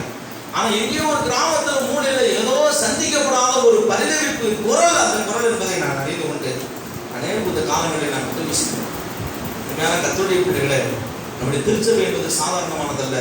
மிகப்பெரிய தேவராட்சியத்தை இந்த பட்டணத்தில் ஸ்தாபிக்கும்படி தேவனால் தெரிந்து கொள்ளப்பட்ட திருச்சபை. மிகப்பெரிய வெடித்து செல்லுகிற வல்லமை இங்கிருந்து புறப்பட்டு போகும். அநேகரை காப்பாற்றுகிற, போஷிக்கிற, அநேகருக்கு ஆசீர்வாதமாக மாற்றுகிற ஒரு தேவ ராஜ்யம் இந்த சபையில் ஸ்தாபிக்கப்பட்டிருக்கிறது. கரங்களை உயர்த்துகிறோம். ஹல்லேலூயா. அதனாலதான் அருமையான கர்த்தருடைய பிள்ளைகளை, கர்த்தர் உங்கள் இருதயத்தில் அவர் மனங்களை இருதயங்களை ஆளும்படியாகத்தான் அவர் திட்டம் வைத்திருக்கிறார். தவிர அவர் தேசத்தை பிடிக்கணும், இங்கிலாண்டை போல இந்தியாவை மாற்றணும் தான் அவன் நினைச்சான். இங்க இந்த நாடை பிடிச்சிட்டோம், நம்ம மக்கள் எல்லாம் இங்க குடியேற்ற போகிறோம், இந்தியர்களை எல்லாம் அடிமையாக ஆக்கி நாம வருகிற நம்முடைய தேசத்தின் மக்கள் இங்க சுகமா வாழணும், அதனால இங்கிலாந்து எப்படி இருக்குதோ அப்படி உருவாக்கணும்னு நினைச்சுதான் அவர் திட்டம். அதை போல பரலோகத்தின் தேவன் அடிமையா இருந்த நம்மளை வெளியே கொண்டு வந்து அவர் ராஜ்யத்தை நம்முடைய இருதயத்தில் ஸ்தாபிக்க வல்லவராக இருக்கிறார். இந்த வசனத்தினுடைய டெஃபினேஷன் ரொம்ப ஆசீர்வாதமா இருக்கும். எளிமையான இருதயம் கொண்டு அவர்களுடைய உள்ளத்திலே, அவர் மனங்களிலே அவர் வாசம் பண்ணி அவர்களை ஆசீர்வதிக்கிறார். ஆவியிலே எளிமை உள்ளவர்கள் எப்படிப்பட்டவங்களா? பாக்கியவான்கள். பாக்கியவான்கள் என்று சொன்ன கிறிஸ்தவர்கள் இங்கிலீஷ்ல அப்படி போட்டு, தமிழ்ல நல்ல மொழிபெயர்ப்பு பார்த்தா ஆசீர்வதிக்கப்பட்டவர்கள். அல்லேலூயா. பக்கத்துல உள்ளவங்களை பார்த்து சொல்லுங்க, நீங்க ஆசீர்வதிக்கப்பட்டவர்கள். அப்ப நான் ஆசீர்வதிக்காண்டது சொல்றது கூட, நான் ஆசீர்வதிக்கப்பட்டவன். நான் யாரு? தம்பி ஷாம் யாரு? ஆசீர்வதிக்கப்பட்டவன். நான் பரிட்சை எழுதுனாலும் எழுதாட்டே இந்த வருஷம் பாஸ் பண்ணிடுவாங்க. நான் இந்த வருஷம், ஆமா, இந்த 2019 இருந்து ஆசீர்வதிக்கப்பட்டவர். அல்லேலூயா சொல்லுங்க பார்க்கலாம். ஆமென். நிறைய பேர் ஜெபத்தை கூட கேட்டுதான் அனுப்பியிருக்காருன்னு நினைக்கிறேன் ஆண்டவர். ஒரு அம்மா ஓடி வந்து சொல்லிச்சு, பல நாள் நான் பிரயாசப்பட்டு பாஸ் ஆகல, டுட்டோரியல் காலேஜில் படிச்சு எழுதிட்டு இருக்கேன், எனக்கு ரொம்ப சந்தோஷம். என்ன இந்த வருஷம் எனக்கு பாஸ் போட்டாங்க மாஸ்டர். வளர்மொழி படிச்சிருந்தேன்னா அவங்க வாடி பாஸ் ஆகி 12 வரையும் வந்திருக்கலாம். சொல்ல கேட்க மாட்டேன். இப்படி ஒரு டைம் நமக்கு இருக்குது, பிக்கப் ஆயிடலாம் அப்படின்னு சொன்னா எப்படி கேட்கணும்? அல்லேலூயா. பரலோக ராஜ்யமே நமக்கு பின்பதாக என்ன செய்கிறது? செயல்படுது. ஆண்டவர் உங்களை ஆசீர்வதித்து வைத்திருக்கிறார். நீங்கள் இந்த பூமியில் தரித்திரர்களாக வாழ்வது தேவனுடைய விருப்பம் கிடையாது. நீங்க ஆசீர்வதிக்கப்பட்டவங்களா இருக்கணும். சொல்லுங்க. ஆமா, சில காலங்களில் பிரசங்கத்தை வேற மாதிரி பிரசங்கம் பண்ணி கிறிஸ்தவம்னாலே தரித்திரம்ன்ற மாதிரி கொண்டு வந்தாங்க. அப்படி இல்லை. ஆண்டவர் சொன்னாரு, இன்மையிலும் நீ ஆசீர்வதிக்கப்பட்டிருப்பாய். சொல்லுங்க பாக்கலாம். ஆசீர்வாதத்துக்கு பின்னாடி ஓடுறதா தப்பு. ஆசீர்வாதம் ஆட்டோமேட்டிக்கா உங்களுக்குள்ள வேலை செய்யும். அதனால உங்கள் இருதயங்களை ஆளுகை செய்கிற தேவன் உங்களோடு கூட இருக்கிறார். மூன்றாவதாக கொலேசியர் எழுதின நிருபம் 1ஆம் அதிகாரம் 13ஆம் வசனத்தை நீங்க வாசிக்கும் பொழுது, கொலேசியர் எழுதின நிருபம் 1ஆம் அதிகாரம் 13, அற்புதமான ஒரு வார்த்தையை, மிக ஆழமான ஒரு சத்தியம் அங்கே இருக்கிறது. வாசிக்கலாம். கொலேசியர் 1:13 பாருங்க. இருளின் அதிகாரத்தினின்று நம்மை விடுதலையாக்கி தமது அன்பின் குமாரனுடைய ராஜ்யத்திற்கு உட்படுத்தினவருமாகிய பிதாவை ஸ்தோத்திரிக்கிறேன். நாம எங்க இருந்தோமா? இருளின் ராஜ்யத்துல. இப்ப கர்த்தர் நம்மளை இருளின் ராஜ்யத்திலிருந்து விடுதலையாக்கி ஆண்டவர் நம்மளை எங்க கொண்டு வந்திருக்கிறாரா? பிதாவின், அதாவது இயேசு கிறிஸ்துவினுடைய ராஜ்யம். கரங்களை உயர்த்துறவர்கள் சொல்லுங்க, புரியுதா? பக்கத்தில் உள்ளவங்களை பார்த்து, இருளின் ராஜ்யத்தில் இருந்தீங்கப்பா, பிசாசின் அடிமைத்தனத்தில் இருந்தீங்க, வெளியே கர்த்தர் கொண்டு வந்து, வெளியே கொண்டு வந்து தெருவுக்கு இல்லை, நம்மளை இப்ப எங்க கொண்டு வந்து வச்சிருக்கிறாருன்னா அவருடைய ரொம்ப கவனமா இருக்கணும். நிறைய பேர் ரட்சிக்கப்பட்டிருப்பீங்க, இயேசு கிறிஸ்துவை ஏற்றுக்கொண்டிருப்பீங்க, ஆனா தேவ ராஜ்யத்துக்குள்ள சிலர் வர மாட்டாங்க. சபையில கூட சிலர் பார்வையாளராக இருப்பாங்களே தவிர பங்காளராக நினைச்ச மாட்டாங்க. பங்காளர்னா என்ன? லாபத்தையும் எடுக்க முடியும், நஷ்டத்தையும் என்ன செய்யணும்? சுமக்கணும். லாபம் மட்டும் பார்ப்பேன், நஷ்டம் மட்டும் எடுக்க மாட்டேன் அப்படின்னா அதுக்கு என்ன இல்லை, பங்காளர் கிடையாது. குடும்பத்துல தலைவன், அவன் லாபத்திலையும் அவனுக்கு பங்கு உண்டு, நஷ்டத்திலையும் பங்கு உண்டு. சில மனைவிமார்களை பார்க்குறோம், லாபத்துல நம்ம கூட இருப்பாங்க, நஷ்டத்துல நம்மளை விட்டு என்ன செய்வாங்க, மனதளவில் விலகிறது பார்க்குறோம். நிறைய குடும்பங்கள் இருக்குதுல்ல. லாபம்னா அத்தான் அத்தான், நஷ்டம்னா செத்தான் செத்தான். லாபம்னா அத்தான் அத்தான், நஷ்டம்னா செத்தான் செத்தான், ஒரே அடியா செத்தான். உலகம் அப்படி இருக்குது. அவன் சொல்லுவோம், கரண்ட் வித்து வழியில சொல்லுவாங்க. இந்த அன்பின் குமாரனுடைய ராஜ்யம் இது என்ன அர்த்தம் அப்படின்னு சொன்னா, அதுதான் தேவனுடைய திருச்சபை. கரண்ட் வித்து வழியில சொல்லுவாங்களா? ஆக ரட்சிக்கப்பட்டவர்களை கர்த்தர் அனுதினமும் எங்க கொண்டு வந்து சேர்க்கிறாரு? சபையில கொண்டு வந்து சேர்க்கிறார். அந்த சபைக்கு கர்த்தர் கண்காணியாக மேய்ப்பனை என்ன செய்கிறாரு? வைத்திருக்கிறார். அநேக வேளையில பைபிள்ல நம்மளை குறிச்சு ஆண்டவராக இயேசு கிறிஸ்து சொல்லும் பொழுது சிறு மந்தையே, மந்தை அப்படின்னே நிறைய காரியங்களை சொல்வாரு. நீங்க ஒண்ணு புரிஞ்சுக்கோங்க, நீங்க டிபெண்டன்ட். மனித குலம் என்பது சார்ந்து வாழ்கிற ஒரு அமைப்பு. சார்ந்து வாழ்கிற ஆடு பாருங்க, தனி ஒரு ஆடு எங்கேயுமே இருக்காது, செத்து போயிடும். ஆடு எப்பயுமே எப்படி இருக்க பழகுனதுன்னு சொன்னா மந்தையாய் இருக்க பழகுனது. அந்த தேவனுடைய பிள்ளைகள் கூட தனித்து வாழக்கூடாது, பரிசுத்தவான்களுடைய ஐக்கியத்தில் எப்போதும் என்ன செய்யணும்? காணப்படணும். அன்பின் குமாரனுடைய ராஜ்யம்னா என்னன்னா, சபையை தான் 2000 ஆண்டுகளுக்கு முன்னதாக பரிசுத்த ஆவியானவர் இந்த பூமியிலே கர்த்தர் ஸ்தாபித்திருக்கிறார். உலகம் முழுவதும் சபை இருக்கிறது. லட்சக்கணக்கான ஜனங்கள் சபைக்கு போகிறாங்க. இதுக்கு ராஜாதி ராஜாவாகி இயேசு என்ன செய்கிறாரு? ஆளுகை செய்கிறார். ஆச்சரியமா இருக்கு வெளியில இருந்து பார்க்கிறவங்களுக்கு. ஆந்திரால ஒரே நேரத்துல 1.5 லட்சம் ஜனங்கள் உட்கார்ந்து இருக்கிறாங்க. ஒரு கீச்சு மூச்சு அப்படியே பிரசங்கம் கேட்கிற அலையாய் தேவ பிரசங்கம் போகுது. வெளியில இருந்து ஆச்சரியமா பார்க்கறான். 100 பேரை நம்மளால கூட்டினா பிரச்சனை வந்துருது. ரேஷன் கடையில 1.5 லட்சம் பேரை கட்டி போட்ட மாதிரி உட்கார்ந்து இருக்காங்களா? என்ன கேட்டா அதை ஆளுகை செய்கிறவர் பரலோகத்தின் தேவனாகிய கர்த்தர். இந்திய தேசம் முழுவதும் அலை கடல் ஜனங்களாக சபைக்கு ஜனங்கள் போய் கொண்டிருக்கிறாங்க. ஆளுகை செய்கிறவர் பரலோகத்தின் தேவன். சபை என்பது தேவ ராஜ்யத்தின் விரிவாக்கம்.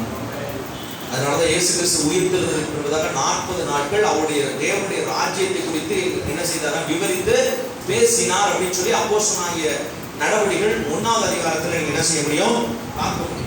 40 நாள் அளவும் தேவ ராஜ்யத்தை குறித்து விவரித்து தம்முடைய சீசர்களுக்கு என்ன செஞ்சாரா? பேசினார். 10 நாள் எருசலேமிலே காத்திருங்க, பரிசுத்த ஆவியானவர் என்ன செய்வார்? இறங்குவார். அன்றைக்கு சபை இந்த பூமியில என்ன செய்யப்பட்டது? ஸ்தாபிக்கப்பட்டது. 2000 ஆண்டுகளுக்கு முன்னாடி ஸ்தாபிக்கப்பட்ட அந்த திருச்சபை இன்று வரைக்கும் வளர்ந்து பெருகி கொண்டிருக்கிறது. எல்லாருக்கும் புரிய மாட்டேங்குது. அதை அழிக்கிறதுக்கு எத்தனையோ ராஜ்யங்கள் எழுப்பி வந்தது. அதை இந்த தேவ ராஜ்யத்தை அழிக்க எழுப்பி வந்த ராஜ்யங்கள் எல்லாம் இன்னைக்கு இல்லாம போச்சு. இன்றைக்கும் 2000 ஆண்டுகள் தாண்டி இந்த தேவ ராஜ்யமாகிய கர்த்தருடைய சபை இந்த பூமியில் ஸ்தாபிக்கப்பட்டே கொண்டிருக்கிறது. எவ்வளவு மகிமையான ஒரு திருச்சபையில ஆண்டவர்களை கொண்டு வச்சிருக்கிறார். கிறிஸ்துவின் ராஜ்யம். அதாவது எபேசியர்ல நீங்க வாசிக்கும் பொழுது 5:23 கிறிஸ்து சபைக்கு எப்படி இருக்கிறாரா? தலையா என்ன செய்கிறார்? 25 லட்சம் மக்கள். கவனிமா முடிய போறேன். 25 லட்சம் மக்கள் பார்வோன் அடிமைத்தனத்திலிருந்து வெளியே வராங்க. மோசே என்கிறதான தலைவன், நல்ல அற்புதமான ஒரு மேய்ப்பன், இந்த 25 லட்சம் மக்களை நடத்திட்டு வர்றாரு. ஒரு ஆளு 25 லட்சம் மக்கள் நடத்திட்டு வர்றாரு. பாருங்க அருமையான கர்த்தருடைய பிள்ளைகளே, பவுல் அதை குறித்து எழுதும்போது சொல்லுகிறார், 25 லட்சம் மக்களோடு கூட வந்தது யாருன்னு சொன்னீங்கன்னா கன்மலையாகிய கிறிஸ்து என்று சொல்லுகிறார். அல்லேலூயா. புதிய ஏற்பாட்டில் மட்டும் கிறிஸ்து அல்ல, அவர் பழைய ஏற்பாட்டிலும் கிறிஸ்துவா இருக்கிறார். ஆமென் சொல்லுங்க பார்க்கலாம். சரி, இதை நீங்க கவனிச்சாதான் சபை எவ்வளவு முக்கியம்னு புரியும். இஸ்ரவேல் சபையார் அப்படின்னு வசனம் சொல்லுது. இந்த இஸ்ரவேல் சபையார 40 வருஷம் வனாந்திரத்தில் நடத்தினார்ல, 40 வருஷம் வனாந்திரத்தில் நடத்தினார்ல, அவங்க அந்த தேசத்தை விட்டு, பார்வோனுடைய அந்த தேசத்தை எகிப்தை விட்டு வெளியே வரும்போது பொண்ணோடு பொருளோடு என்ன செஞ்சாங்க? கொள்ளை அடிச்சு என்ன செஞ்சாங்க? வெளியில வந்தாங்கல்ல, அவங்க வந்தது எத்தனை நாள்? அப்படியே சாப்பாடு போட்டா 25 லட்சம் ஜனங்களுக்கு எத்தனை நாள் சாப்பாடு போட முடியும் மோசையால? ஒரு நாள் கூட ஒரு வேளை சாப்பாடு கூட அவரால் என்ன செய்ய முடியாது, போட முடியாது. ஆனா இந்த ஜனங்களை நடத்தினது யாரும் கேட்டனா கண்மலையாகிய கிறிஸ்து என்று வசனம் சொல்கிறார். 40 வருஷம் வனாந்திரத்தில் நடத்தினாங்க பிரதர், 40 வருஷம் நடத்தினார் ஆண்டவர். அவங்களை குறிச்சு வசனம் சொல்கிறது, அவர்கள் வஸ்திரம் பழமையாய் போகவில்லை, அவர்கள் காலில் போட்டிருந்த செருப்பு தேஞ்சு போகவில்லை. மகாபரிய செங்கடலை இரண்டாய் பிளந்து நடத்தினார். அவர்கள் சாப்பிடுவதற்கு காலையும் மாலையும் வானத்திலிருந்து மன்னாவை அவர்களுக்கு என்ன செய்தார், கொடுத்தார். கண்ணால பார்க்கிறாங்க. ஆண்டவர் கண்மலையை பிளந்து தண்ணீரை கொடுக்கிறார். 25 லட்சம் மக்களும் அந்த ஆடு மாடு மிருக ஜீவன்களும் குடிக்குது. அந்த 25 லட்சம் மக்களும் அந்த தேசத்துல அநேக தேசங்கள் வழியா போகும்போது யுத்தங்கள் நடந்தது. அந்த யுத்தங்களில் எல்லாம் கர்த்தர் ஜெயத்தை கொடுத்தார். 40 வருஷம் அவங்க உழைக்கல, அவங்க எதையும் நடல, விதைக்கல, அறுக்கல. 40 வருஷம் அந்த ஜனங்களை எந்த வேலையும் செய்யாம அற்புதமாய் நடத்தி வந்த அதே தேவன் தான் இன்றைக்கு இந்த திருச்சபைக்கு தலைவராக இருக்கிறார். உங்களுக்கு அவர் தகப்பனாக 40 வருஷம் வனாந்திரத்தில் அவங்களை ஆச்சரியமாய் நடத்தின அதே தேவன் தான் இந்த சபைக்கும் தலைவராக. அந்த கண்மலையாகிய கிறிஸ்து தான் இந்த 5:23 5ஆம் அதிகாரம் 23 எபேசியர் சொல்கிறது, கிறிஸ்து சபைக்கு எப்படிப்பட்டவராக இருக்கிறாராம். நீங்க கவலைப்படுங்க. அடுத்த வேலை என்ன செய்ய, நாளை தினம் எப்படி இருக்கும், ஏன் கவலைப்படுங்க. 40 வருஷம் ஒரு குறைவும் இல்லாமல் இஸ்ரவேலை நடத்தின அதே தேவன் உங்களை நடத்த வல்லவராக இருக்கிறார். எத்தனை பேர் அதை விசுவாசிக்கிற இந்த காலவெளி? என்னை அவர் நடத்த, என்னை அவர் போஷிப்பார், என்னை அவர் பாதுகாப்பார், எனக்கு உதவி செய்வார், எனக்கு நல்ல வேலை தருவார், எனக்கு நல்ல வேலை தருவார். கட்டாத வீடுகளும் நட்டாத திராட்சை தோட்டங்களும் வெட்டாத கிணறுகளும் மலைகளும் பள்ளத்தாக்குகளும் அரணிப்பான கானான் தேசத்தை எனக்கு ஆண்டு வாக்களித்ததை தந்தார்ல. ஒவ்வொரு தேவனுடைய பிள்ளையும் இந்த திருச்சபையில் இருக்கிற இந்த கிறிஸ்து சபை தலைவராக இருக்கிற இந்த திருச்சபையில் இருக்கிற உங்கள் ஒவ்வொருவருக்கும் கர்த்தர் அப்படி நடக்க வல்லவராக உங்களை போஷிப்பார், உங்களுக்கு மன்னாவினால் உணவளிப்பார், உங்களுக்கு நல்ல உடைகளை தருவார். நீங்கள் உலகத்தாரை போல எண்ணத்தை ஊற்றுவோம், எண்ணத்தை குடிப்போம், எண்ணத்தை தின்போம். நாளை தினம் எப்படிப்பட்டது என்று உலகத்தாரை போல கவலைப்படாமல் தேவ ராஜ்யத்துல வல்லமையா கர்த்தருக்கு முன்பதாக நில்லுங்க. உங்களை ஆண்டவர் ஆச்சரியமாய் நடத்த அவர் வல்லவராக இருக்கிறார். கரங்களை உயர்த்தி சொல்ல பார்க்கலாம். ஹல்லேலூயா. ஆக பயப்படாதே சிறுமந்தையே, ராஜ்யத்தையே கொடுக்க பிதா பிரியமா இருக்கிறார். ஹல்லேலூயா. மனதிரும்புங்கள், பரலோக ராஜ்யம் சமீபமாக இருக்கிறது. ஆவியிலே எளிமை உள்ளவர்கள் பாக்கியவான்கள், பரலோக ராஜ்யம் அவர்களுடையது. இருளின் அதிகாரத்திலிருந்து நம்மை வெளியே கொண்டு வந்து அன்பின் குமாரனுடைய ராஜ்யத்துக்குள் நம்மை கொண்டு வந்திருக்கிறார். ஒரு இஸ்ரவேல் ஜனத்தை நடத்தின அதே கண்மலையாகிய கிறிஸ்து நம்ம சபையும் அவர் தான் தலைவராக இருந்து நடத்துகிறார். எத்தனை பேர் ஆமென் சொல்லுகிறீங்க? ஹல்லேலூயா, ஹல்லேலூயா, ஹல்லேலூயா. அப்படிப்பட்ட தலையாய் கிறிஸ்து இருக்கிறபடினாலே கடைசியா எபேசியர் அந்த 1ஆம் அதிகாரம் 22, 21, 22 வாசிக்கும்படி அன்போடு கேட்கிறேன். 21, 22 எபேசியர் 1, 21, 22. உன்னதங்களில் தமது வலது பார்சத்தில் உட்கார்படி செய்து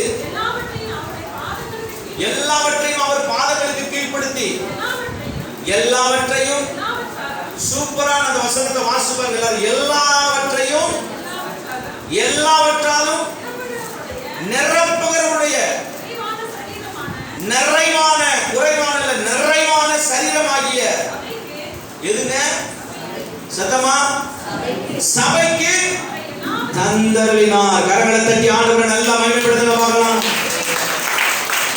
நீங்க அவருடைய சபை, அந்த சபையினுடைய சரீரம் நீங்க. கிறிஸ்து தலையா இருக்க அவர் சொல்றாரு, எல்லாவற்றையும் எல்லாவற்றாலும் நிரப்ப முடியும். ஆமென் சொல்லுங்க.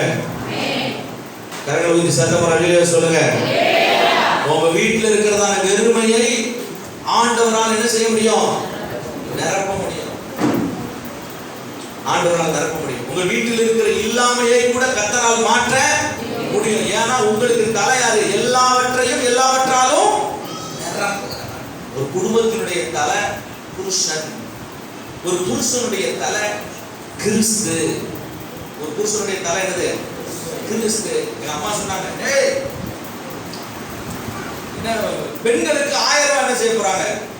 நிரப்புறாங்க. ரேஷன் கார்டை நாளைக்கே போய் அமுதாபுரத்துல மாத்திரு அப்படின்னாரு. இது ஒரு சாதாரண தந்திரம் தெரியுமா? ஏதோ ஒரு குடும்பத்திற்கு தலைவனா யாரை கர்த்தர் வச்சிருக்கிறாரு?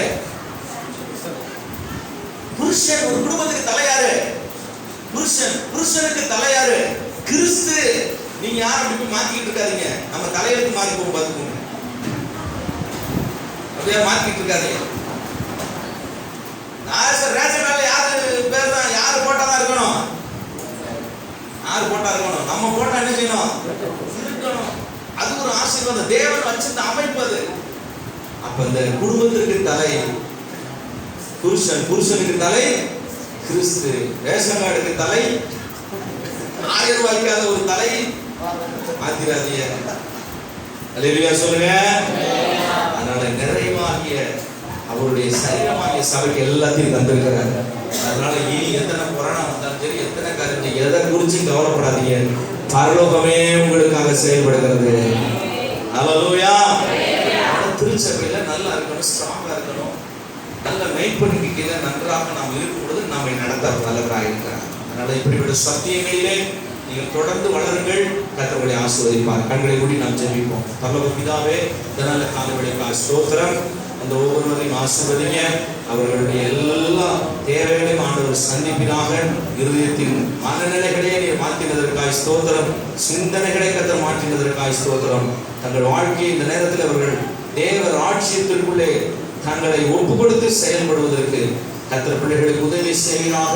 இந்த மென்மையான காரியங்களை ஒவ்வொருவருக்கும் செய்வதற்காக ஜெபிக்கிறேன். அற்புதமான காரியங்களை செய்ய தேவையோடு காரியங்களை குறித்து ஜெபம் பண்ணி அந்த காரியங்களை ஆண்டவருக்கு செய்யணும்ன்ற அந்த காரியத்தோட பிள்ளைங்க ஜெபத்தோடு கூட இந்த இடத்துக்கு வந்திருப்பாங்கன்னா அது அத்தனை தேவைகளை சந்திங்க. ஒவ்வொரு குடும்பத்தையும் நான் ஆசீர்வதித்து ஜெபிக்கிறேன். ஒவ்வொரு குடும்பத்தினுடைய தேவைகள், காரியங்கள் எல்லாவற்றையும் இங்கே பொறுப்படுங்க. வாலிபர்கள், இளைஞர்கள், ஆண்டவரே சகோதர சகோதரிகள், குடும்பத்தார், ஆண்டவரே வயதானவர்கள் ஒவ்வொருவரையும் கர்த்தர் பாதுகாத்துக் கொண்டு ஆசீர்வதிக்கும்படி ஜெபிக்கிறோம். தொடர்ந்து நாமம் மேம்படட்டும். பெரிய காரியங்களை செய்ய இயேசு கிறிஸ்துவின் நாமத்தில் ஜெபிக்கிறோம் நல்ல பிதாவே. என் ஆத்துமாவே கர்த்தரை ஸ்தோத்திரி, முழுவதுமே பரிசுத்த நாமத்தை ஸ்தோத்திரி. என் ஆத்துமாவே கர்த்தரை ஸ்தோத்திரி, கர்த்தர் செய்த சகல உபகாரங்களையும் மறவாதே. ஆண்டவராகிய இயேசுவின் கிருபையும் பிதாவாகிய தேவனுடைய பரிசுத்த ஆவியானவருடைய அந்யோன்யம் சகல பரிசுத்தவான் கர்த்தருடைய வருகை பரியந்த மலைகளோடு நிற்கிறார். அல்லேலூயா, அல்லேலூயா.